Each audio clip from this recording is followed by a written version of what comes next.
출애굽기 19장 1절에서 6절을 다 같이 읽도록 하겠습니다. 출애굽기 19장 1절에서 6절입니다.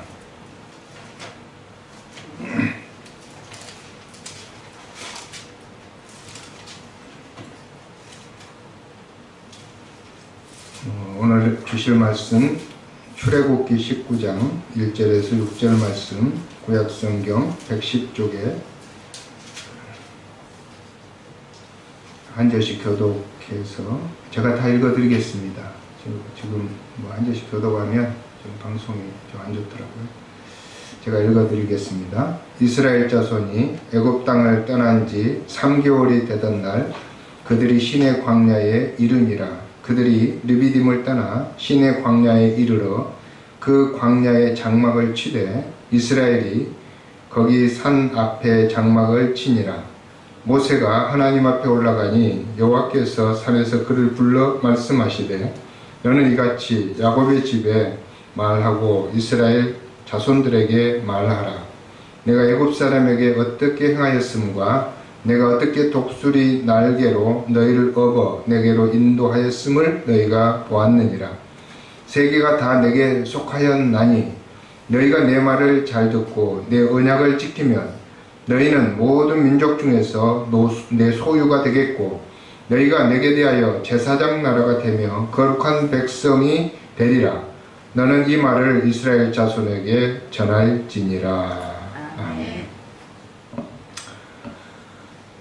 오늘 출애굽기 19장 1절에서 6절 말씀 가지고 출애굽의 비전, 요즘에 그 비전 시리즈를 제가 전에 한번 다룬 적이 있는데 여기까지는 안 한 것 같아요.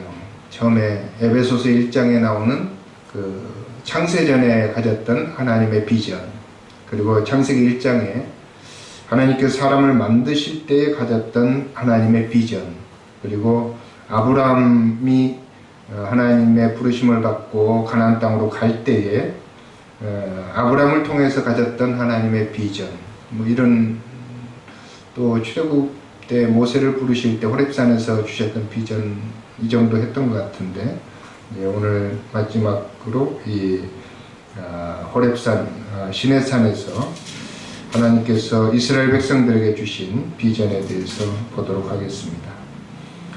오늘 말씀 5절 후반절과 6절에 보면 너희는 모든 민족 중에서 내 소유가 되겠고 너희가 내게 대하여 제사장 나라가 되며 거룩한 백성이 되리라, 이 말씀이 있죠. 이게 하나님께서 이스라엘 백성들에게 보여주신 비전입니다. 이 계획과 비전이 좀 다르죠. 모든 사람은 자기 인생에 대한 계획을 가지고 있습니다. 여러분도 계획을 가지고 있을지 모르겠지만 계획이 없이 산다고 하는 것은 좋은 생애는 아니겠죠. 그렇다고 해서 계획을 다 세웠다고 다 사람들이 성공하고 좋은 모습으로 살아갈 수 있느냐, 그것도 아닙니다. 잠언 16장 9절에 보면 사람이 다 계획을 세우지만 그 걸음을 인도하시는 분은 누구라고 했죠? 여호와 하나님이시다. 그 걸음을 인도하는 분은 여호와시기 때문에, 그걸 역으로 말하면 사람이 계획을 세워도 계획대로 되지 않는다, 이런 뜻이죠. 제가 주보에도 썼지만 기생충 영화를 보면 그런 말이 있죠. 너는 다 계획이 있구나. 그랬을 때 그 아버지의 그 감탄사는 결국 그 계획이 수포로 돌아감으로써 계획이 다 좋은 것은 아니다, 이런 메시지를 주고 있죠. 계획이 없는 것보다는 낫지만 계획이 다 이루어지지 않기 때문에 우리 사람들은 그 계획을 때때로 수정을 해야 된다, 이렇게 볼 수가 있죠. 계획을 수정하면서 살아가는, 그게 정상입니다. 그리고 계획이 안 이루어지는 것도 정상이죠. 계획대로 안 되는 거, 때로 그게 이상하다고 생각하면 안 되고, 그게 정상이라고 봐야 됩니다. 하나님도 그랬습니다. 하나님도 계획이 있었죠. 그래서 에베소서 1장에 나오는 그 창세전에 가졌던 하나님의 계획은 하나님께서 우리들을 위해서 선택하시고 계획하시고 예정하셔서 하나님의 거룩한 교회를 만드는 것이 하나님의 계획이었죠. 그래서 이제 사람들을 만드실 때에 사람들을 특별하게 지으셨어요. 하나님의 형상대로, 우리가 우리 형상대로 우리의 모양을 따라 사람을 만들자. 그래서 이제 사람을 만들었는데 그 사람을 만들어 놓고 보니까 그 사람들이 하나님의 계획대로 안 되는 거죠. 에덴 동산에서 복을 주시면서 모든 것을 다 세상을 다스리라. 그래서 모든 세상을 다스리게 하셨는데도 불구하고 사람들은 선악과 때문에 에덴 동산에서 쫓겨나고 결국은 유리하고 방황하는 생애를 살게 됩니다. 그래서 지금도 우리가 유리하고 방황하는 것은 사실 하나님이 주신 에덴 동산을 우리가 벗어났기 때문이죠. 하나님께서 우리에게 주셨던 에덴 동산, 그게 원래 하나님의 계획인데 거기에서 벗어난 것은 하나님의 계획에서 벗어난 겁니다. 그러면 하나님께서 그 계획에서 벗어난 인간들을 위해서 무엇을 하셨는가? 이걸 잘 성경에서 찾아보는 게 중요하죠. 그래서 하나님께서는 그 아브라함 시대에 데라라고 하는 아브라함의 아버지가 섬겼던 많은 우상들, 그 세계 속에서 아브라함을 선택하시고 아브라함을 불러내셔서 하나님의 나라를 만들 계획을 가지고 비전을 보여주십니다. 아브라함아, 내가 지시할 땅으로 너는 가라. 그리고 그 땅에 가서 너는 새로운 민족을 형성하고 그곳에서 하나님 나라를 건설하라. 이렇게 말씀을 하죠. 그게 하나님의 계획이었습니다. 그리고 하나님의 비전을 아브라함에게 보여줍니다. 그리고 내가 너에게 복을 주겠다. 너는 복이 될 것이다. 가면 어떤 사람들이든지 너 때문에 복을 받게 될 것이다. 이런 약속을 또 하나님이 주십니다. 그래서 이제 아브라함이 그 복을 받고 어디로 갑니까? 가나안 땅으로 가게 되죠. 가나안 땅에 가서 처음에 제단을 쌓고 장막을 치고 그리고 살아가면서 점점 남방으로 옮겨가서 제법 이제 가나안 땅에서 거부가 돼요. 많은 다른 민족에 비해서 잘 나가는 그 민족이 되는 거죠. 하나님의 복을 받은 것입니다. 사람들이 부러워할 정도로. 그런데 그 계획이 또 다 완성되지는 않았어요. 요셉의 때에 흉년이 들었잖아요. 그래서 요셉이 이제 자기 형님들과 만나게 되고 자기 아버지를 호강을 시키기 위해서 애굽으로 불러내립니다. 그래서 애굽에서 어떤 한 지역을 고센 땅이라고 하는 지역을 선정해서 그곳에 자기 아버지하고 형님들하고 조카들 모든 사람들이 모여 살도록 그 고센 땅을 지정해 주었어요. 그리고 고센 땅에서 살아가면서 행복하게 살았어요. 그게 하나님의 계획인 줄 알았어요. 그런데 그것은 하나님의 계획이 아니었습니다. 요셉이 죽고 나서 또 많은 사람들이 이제 죽고 세대가 바뀌면서 거의 400년을 살았는데 그곳에서 사람들은 이 삶의 형편이 안 좋아진 겁니다. 애굽 사람들이 이 이방인들, 히브리 사람들을 노역을 시킨 거죠. 좋지 않은 일만 시키고 또 힘든 일만 시키고 그래서 고통이 말할 수 없이 컸습니다. 사람들이 부르짖었어요. 자기 조상들이 불렀던 하나님께 기도를 하고 부르짖었을 때 하나님께서는 또 다른 계획을 세웁니다. 그게 바로 하나님의 계획이었죠. 그 계획은 모세라는 사람을 통해서 모세를 불러내서 모세를 통해서 이스라엘 모든 민족을 애굽에서 싹 데려 나오는 겁니다. 그게 하나님의 계획이었습니다. 그런데 모세는 그것을 비전을 보지 못했기 때문에 매우 두려워했었어요. 그런데 하나님이 모세를 통해서 그 일을 행하면서 많은 기적을 보여주셨어요. 10가지 재앙, 그리고 마지막에는 애굽 사람들이 다 죽어나가는 그런 6월절의 재앙, 그런 재앙들을 보여주셨죠. 그리고 이제 광야로 가면서 홍해를 만나게 되었는데 그 홍해 바다가 갈라지는, 그리고 그곳을 통과하고 그리고 애굽 사람들이 쫓아오다가 그곳에 다 수상되어 버리는 그런 하나님의 역사를 이 이스라엘 백성들이 체험을 합니다. 그렇지만은 하나님의 정확한 비전은 보지 못했어요. 하나님이 왜 우리를 이 광야로 데리고 나오는지 그걸 잘 알지 못했어요. 그래서 광야에 나오기는 했지만 그 애굽의 힘든 노예 생활을 벗어나서 광야로 나오긴 했지만 그 광야 생활도 만만치가 않아요. 어떤 사람이 예수를 믿고 이제 교회를 다니면 예수를 믿으면 엄청나게 행복할 줄 알았죠. 근데 교회 다니다 보니까 교회에서도 헌금을 하라고 그러고, 교회에서도 봉사를 해야 되고, 교회에서도 사람 간에 또 이렇게 인간관계를 하다 보니까 상처도 받고, 이러고 보면 교회에 나왔는데 교회에서도 행복하지 못한 거예요. 그래서 다시 교회를 그만두고 세상으로 갈까? 이런 생각도 하게 됩니다. 이 이스라엘 백성들이 마찬가지였습니다. 애굽에서 너무 힘들어가지고 하나님 앞에 부르짖었던 것은 다 잊어먹고 광야에 나와서 살다 보니까 먹을 게 부족해요. 물도 부족해. 모든 게 다 부족한 거예요. 잠자리가 변변치 못해요. 밤에 되면 추워요. 그 다음에 때때로 짐승 울음소리도 나고, 또 어느 길을 가다 보니까 어떤 다른 민족들이 전투를 싸우려고 하기도 하고, 그래서 이스라엘 민족들이 불평을 합니다.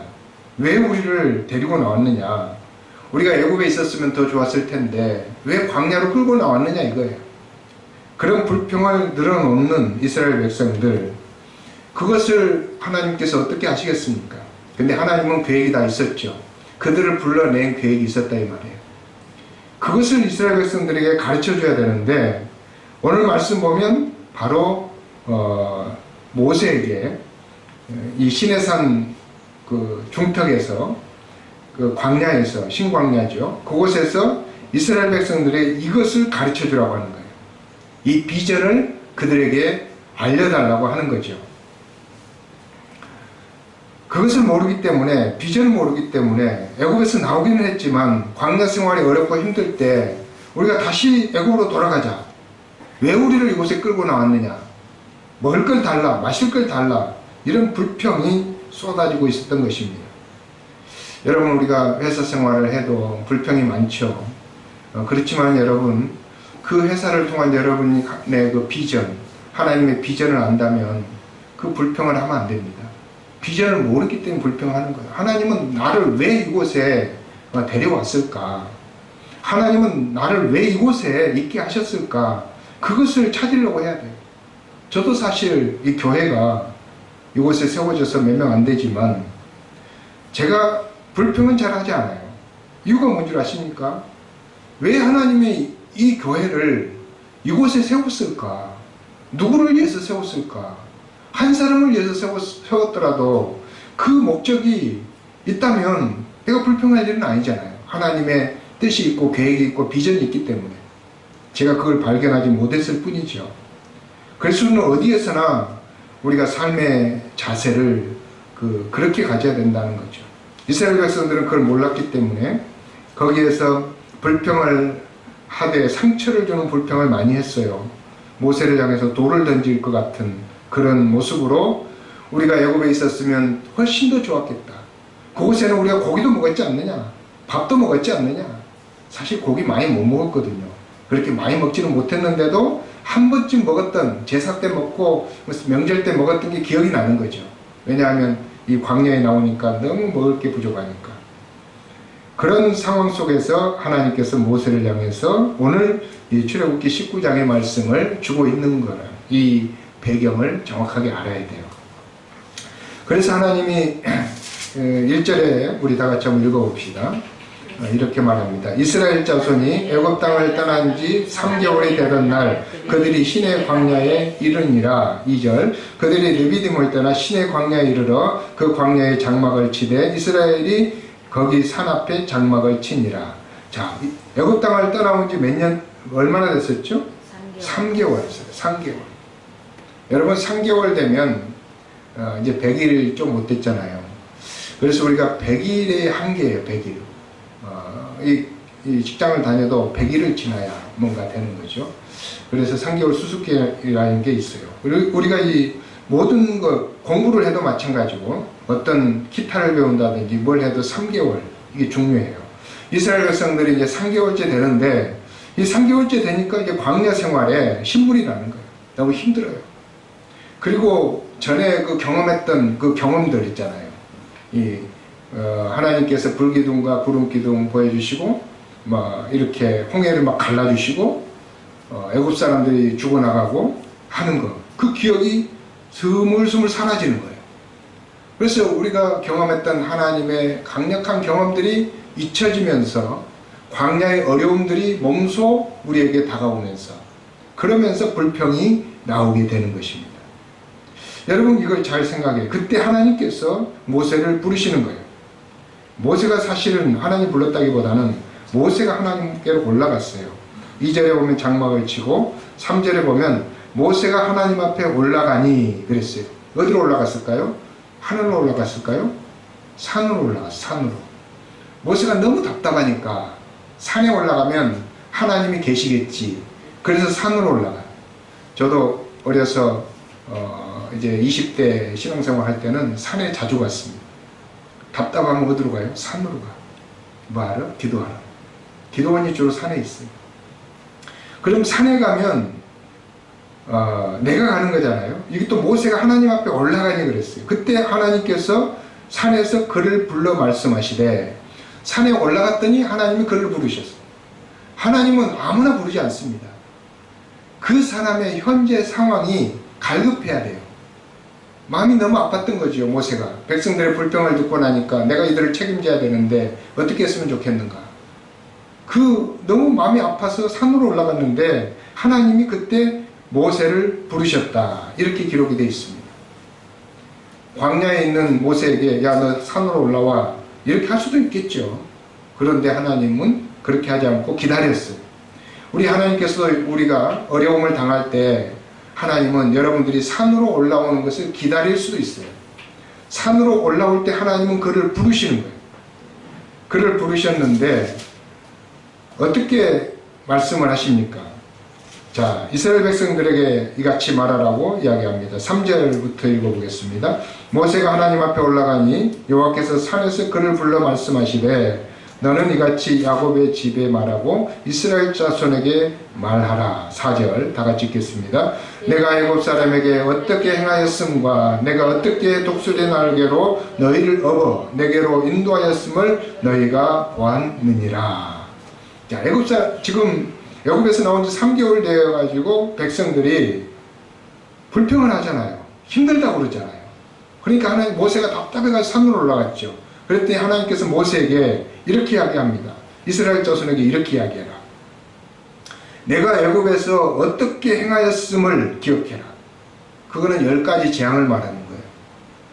하나님께서 별걸 다 보냈죠. 애굽에 바로가 이스라엘 백성들을 보내지 않으려고 버티니까 하나님께서 10가지 재앙을 보내셨죠. 마지막 재앙은 애굽에 있는 모든 장자들 막 죽어나가는 거예요. 그러면서 이스라엘 백성들을 빼왔다 이거예요. 그리고 갈 때 애굽 사람들이 다시 마음이 변해가 쫓아오니까 하나님께서 홍해를 갈라놓고 이스라엘 백성을 다 건너가게 하고 나서 애굽 쫓아오는 군대들을 그 바다에다가 수장시켜버렸죠.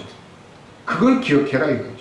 그때 하나님이 이스라엘 백성을 인도한 것은 마치 독수리가 그 날개로 자기 새끼를 업어가지고 위험스러운 곳에서 안전한 곳으로 싹 날아가는 것처럼 그렇게 이스라엘 백성들을 하나님이 업어서 인도하였다.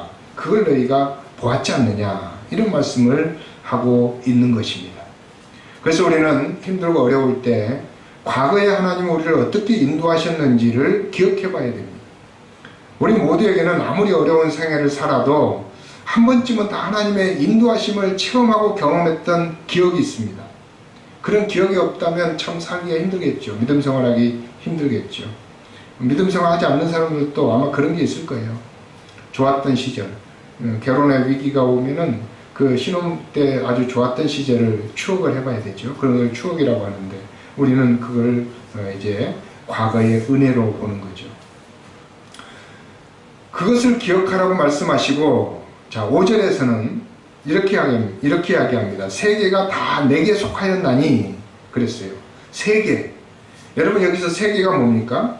세계는 이스라엘이 지금 처해 있는 모든 물질적인 세상도 속하고 또 이스라엘 백성들을 대적하고 있는 모든 외부의 다른 민족들을 다 포함하는 것이겠죠.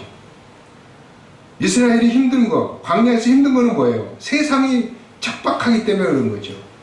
먹을 게 없어. 땅이 안 좋아. 물이 없어. 그게 다 세계죠. 그 세계는 자기에게 편안하게 내가 살아갈 만큼 그걸 제공하지 않는 거예요. 우리가 무엇이든지 사업을 시작하면 막 거기에서 소출이 나오고, 직장에 가면 나를 환영해주고 인정해주고 그러면서 돈을 펑펑 주면 얼마나 좋겠어요. 그렇게 하지 않는다는 거예요. 그게 세계예요, 세계. 그러나 그 세계는 다 하나님께 속했다. 하나님께 속했다. 이스라엘 백성들이 지금 있는 그 광야는 하나님께 속했다는 거예요. 그리고 가다 보니까 이 다른 민족들이 잘 사는 것 같아. 이스라엘은 아무것도 없이 깡통만 차고 지나가는데 그들이 있는데 그들도 다 하나님의 손 안에 있다. 하나님의 손 안에 있다는 거예요. 우리는 사업을 하는데 나는 힘든데 저 사람은 잘 되는 것 같아요. 어떤 사람은 장사를 하는데 나는 정말 안 되는데 뭐 건너편 옆집은 잘 되는 것 같아. 그러면 어때요? 마음이 너무 힘들겠죠. 그런데 그 사람도 하나님께 속해 있다. 하나님의 손 안에 있다. 하나님이 망하게 하시면 언제든지 망할 수 있고, 하나님을 흥하게 하시면 언제든지 흥할 수 있고, 그 뜻이 바로 세계가 다 내게 속하였나니 그런 뜻이에요. 하나님께서 그 말씀을 하시면서 이스라엘 백성들에게 몇 가지 주문을 하고 있다는 것을 알게 됩니다. 에어컨 좀 꺼주시죠. 추우신 분이 있어요. 좀 보니까. 자, 5절 우리 다 같이 한번 읽어보겠습니다. 자, 5절 다 같이 시작. 세계가 다 내게 속하였나니 너희가 내 말을 잘 듣고 내 언약을 지키면 너희는 모든 민족 중에서 너의 소유가 되겠고. 예, 하나님이 두 가지를 이야기했죠. 애굽에서 내가 독수리 날개로 너희를 업어서 인도하는 것을 기억하라. 그리고 세계가 다 내게 속한 것을 깨달아라. 그 다음에 하시는 말씀이 너희가 내 말을 잘 듣고 내 언약을 지키면 그랬습니다. 이게 하나님의 조건입니다. 우리 비전에 대한 조건, 하나님의 계획을 따라서 살아가는 하나님의 백성들에 대한 조건은 아주 단순해요. 내 말을 잘 듣고 내 언약을 지키면. 따라합시다. 내 말을 잘 듣고 내 말을 잘 듣고 내 언약을 지키면. 내 언약을 지키면. 하나님이 우리에게 주시는 말씀이 바로 이겁니다. 그래서 언약하자 이거예요. 언약. 내 말을 들으라 이거예요. 근데 사람들이 이 하나님 말씀 잘 안 듣죠. 왜 안 듣습니까?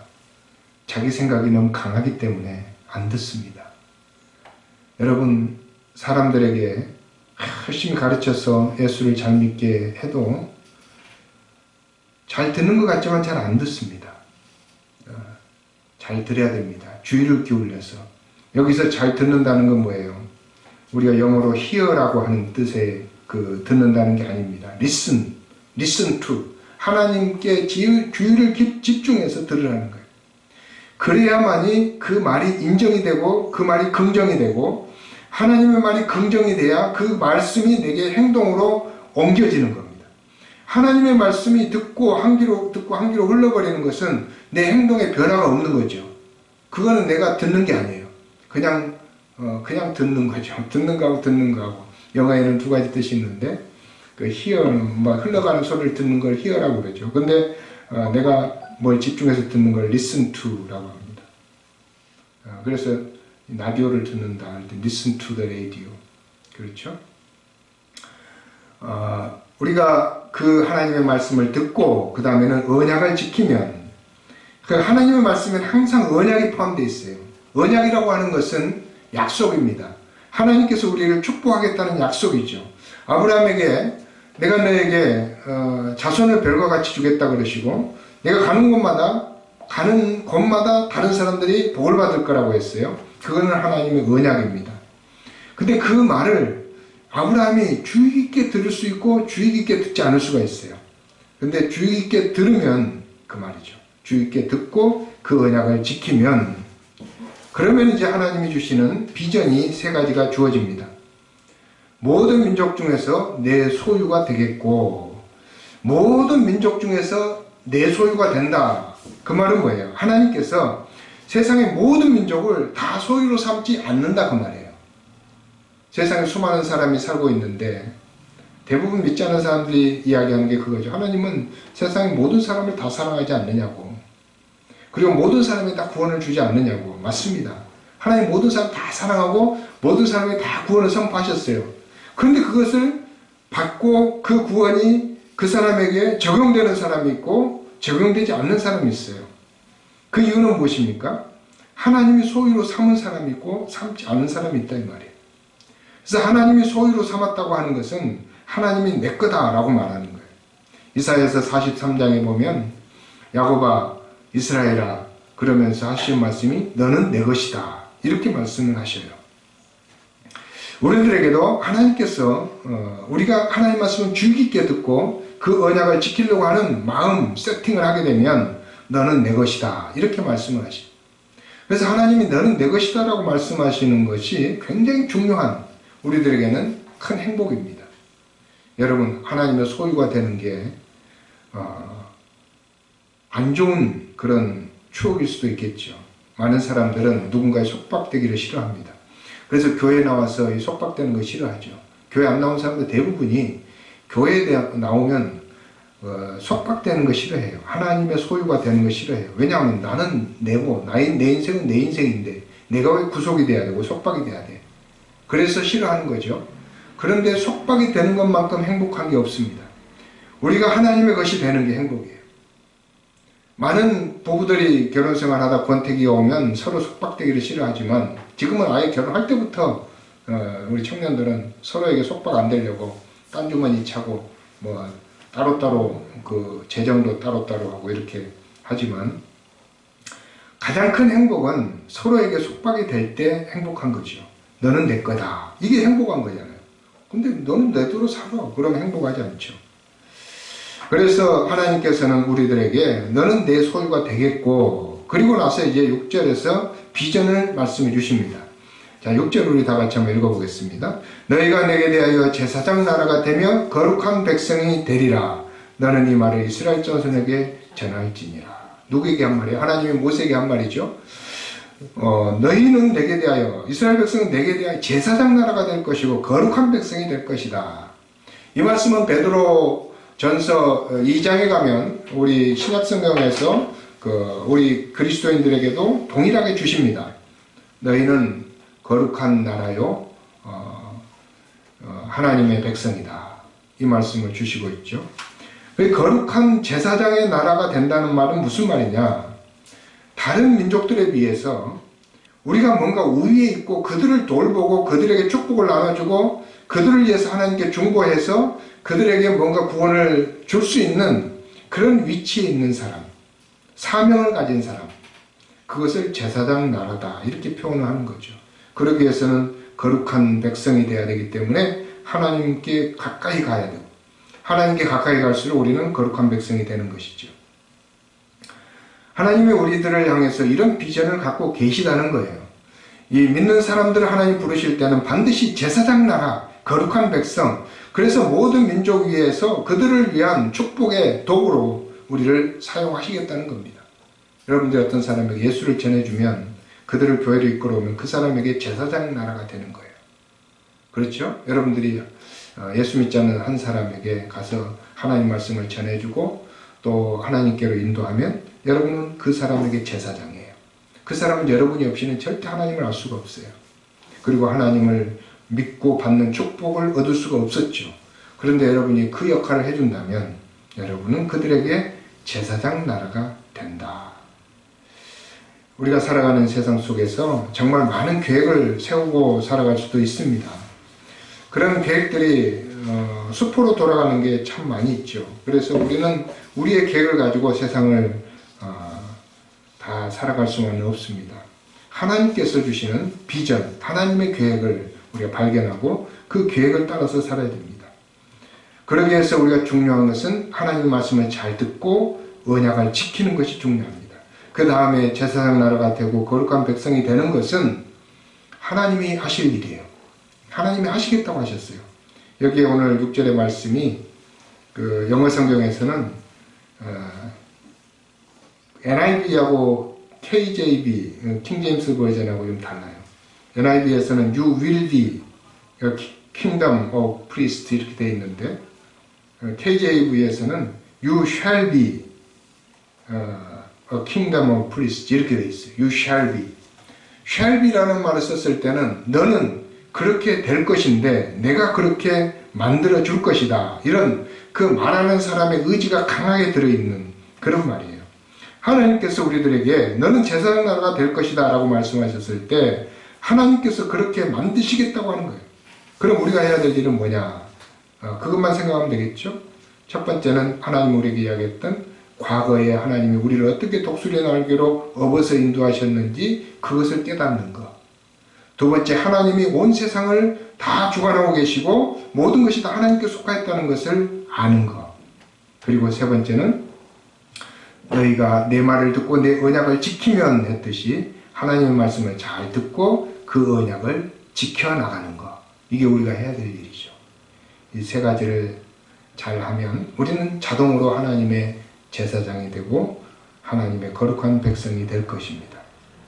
이런 축복을 저와 여러분 그리고 우리 꿈과사랑교회 모든 성도들이 다 받아 누릴 수 있기를 주의 이름으로 축원합니다. 기도하겠습니다. 거룩하신